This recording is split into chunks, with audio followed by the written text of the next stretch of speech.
Hi everybody. I hope most of you are gearing up for a long weekend with family and friends. Maybe some barbecues, road trips, or fantasy drafts. But I wanted to take a moment to talk to you about the real meaning of Labor Day, a day we set aside every year to honor the hard-working men and women who fought for so many of the rights that we take for granted today. The 8-hour workday, 40-hour work week, weekends, overtime, and the minimum wage. Safer workplaces, health insurance, Social Security, Medicare, and retirement plans. All of those gains were fought for and won by the labor movement. Folks who are working not just for a bigger paycheck for themselves, but for more security and prosperity for the folks working next to them as well. That's how we built the great American middle class. That's the spirit we've been working to restore these past 6.5 years. On Friday, we found out that the economy created another 173,000 jobs in August. Over the past 5.5 years, our businesses have created 13.1 million new jobs in total, the longest streak of job creation on record. The unemployment rate dropped to 5.1%, the lowest it's been in 7 years. The American auto industry is on track to sell more cars and trucks this year than it has in more than a decade. 16 million Americans have gained the security of health insurance.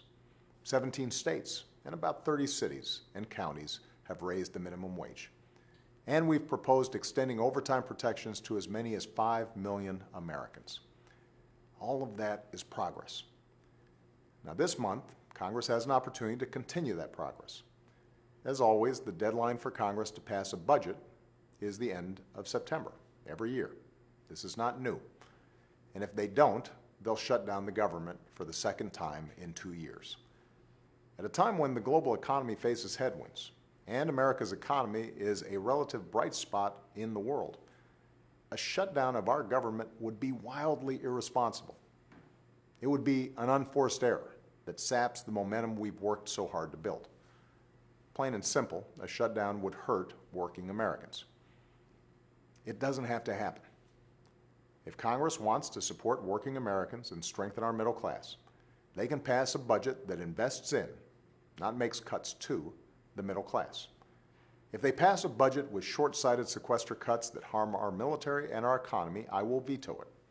If they make smart investments in our military readiness, our infrastructure, our schools, public health, and research, I'll sign that budget.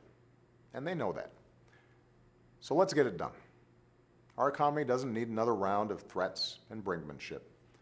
Nobody gets to play games with our economy or the middle class I grew up in, and you grew up in. Tell Congress to pass a budget that reflects the values we honor on Labor Day. Rewarding hard work, giving everybody a fair shot, and working together to give all of our kids a better life. Thanks, everybody, and enjoy your weekend.